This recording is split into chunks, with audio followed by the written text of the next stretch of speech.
বৃহস্পতিবার রাজগঞ্জ ব্লকের মাঝিয়ালী গ্রাম পঞ্চায়েত মোটাকচে রাস্তার শুভ শিলান্যাস করেন রাজগঞ্জের বিধায়ক খোবেশ্বর রায়, রাজগঞ্জ পঞ্চায়েতের সমিতির রূপালী দে সরকার, জয়েন্ট বিডিও সৌরভ মণ্ডল সহ অনেকে।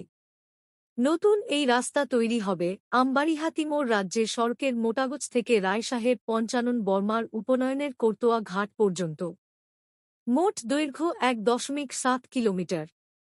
পঞ্চায়েত ও গ্রামোন্নয়ন দপ্তরের তত্ত্বাবধানে প্রায় ৪৭ লক্ষ টাকা ব্যয়ে নির্মাণ করা হবে এই রাস্তা। বিধায়ক ছাড়া এই শিলান্যাস অনুষ্ঠানে উপস্থিত ছিলেন ডিপিএসির চেয়ারম্যান লক্ষ্যমোহন রায়, সমাজসেবী অরিন্দম ব্যানার্জি, নীলাদ্রি ঘোষ, মাঝিয়ালী গ্রাম পঞ্চায়েতের প্রধান সুমিত দত্ত, বিন্নাগুড়ি গ্রাম পঞ্চায়েতের প্রধান সমীজউদ্দিন আহমেদ সহ অনেকে। আপনারা নিশ্চয়ই অবগত আছেন, আজকে ২০২৫ সালের আগেও বাংলার মুখ্যমন্ত্রী মাননীয় মমতা ব্যানার্জি এর আগেও ৩ দফায় পথশ্রী রাস্তাশ্রী প্রকল্প রাস্তা উদ্বোধন করেছিলেন। তেমনি আজকে চতুর্থ পর্যায়ে যে মাননীয় মুখ্যমন্ত্রী মমতা ব্যানার্জি অনুপ্রেরণায় পথশ্রী এবং রাস্তাশ্রী প্রকল্পে চতুর্থ পর্যায়ে রাজ্যের গ্রামীণ ও শহর এলাকায় ২০,০০০ কিলোমিটার বেশি রাস্তার কাজ হাতে নেওয়া হয়েছে। তাই এতে রাজ্যে ৩৫,০০০-এর বেশি গ্রাম ও ১২৮টি পৌরসভার মানুষ উপকৃত হবেন।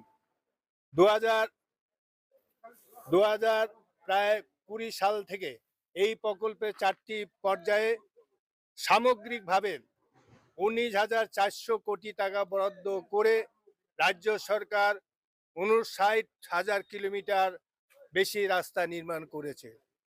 তাই এবারে সব মিলিয়ে ২০১১ সালের পর থেকে জুড়ে ইতিমধ্যে ৮৩,০০০ কিলোমিটার বেশি ৮৩,০০০ কোটি টাকা খরচা করে ১,৮৩,০৮৪ কিলোমিটার রাজ্য সড়ক এবং গ্রামীণ রাজ্য রাস্তা অন্যান্য রাস্তা নির্মাণ ও সংস্কার করা হয়েছে।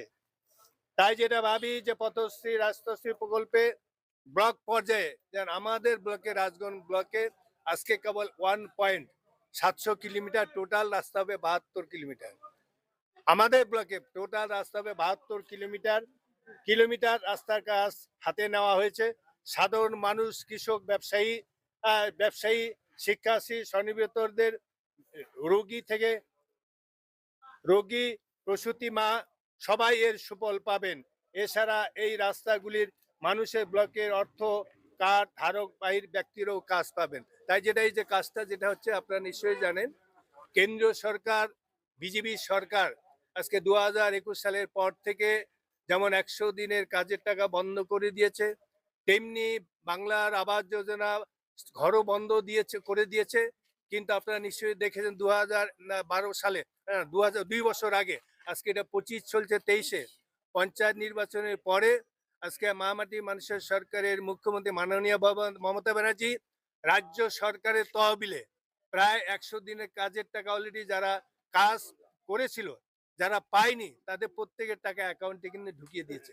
আবার বাংলা আবাস যোজনার টাকা প্রায় কত লক্ষ টাকা নিশ্চয়ই আপনারা দেখেছেন, আমার খেয়াল নেই, কত লক্ষ টাকার হাফ অর্ধেক যে টাকা অলরেডি পেয়ে গেছে।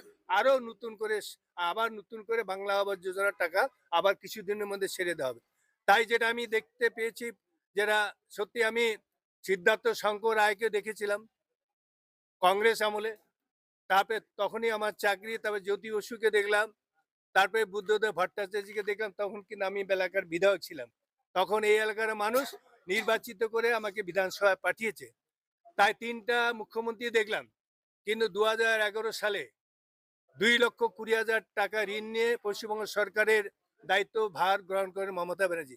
এত টাকা ঋণ নেওয়ার পরেও ২০১১-২০২৫ 14.5 বছর হতে চলেছে, এত উন্নয়ন আজকে সারা ভারতবর্ষে ডবল ইঞ্জিন সরকারও আছে, ডবল ইঞ্জিন সরকারের মুখ্যমন্ত্রীরাও কিন্তু করতে পারেননি।